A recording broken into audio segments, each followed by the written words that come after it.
gipahibalo sa Department of Public Works and Highways kon DPWH nga ablihan na karong Hunyo ang duha ka bahin sa halos sa 18 kilometer Davao City Coastal Bypass Road nga naglakip sa segment C Rojas ngadto Santa Ana section ug segment B Rojas exit aron mapaspasan ang pagbiyahe sa mga motorista.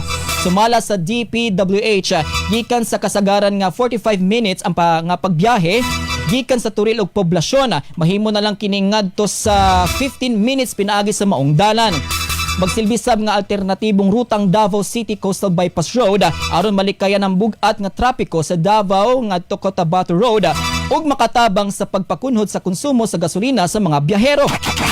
Ang pag-abli sa Bypass Road karong Hunyo kabahin sa direktiba ni President Bongbong Marcos Jr. nga dugangan ang mga bypass og access roads aron mas mapadali ang pagbiyahe sa publiko. RMN News.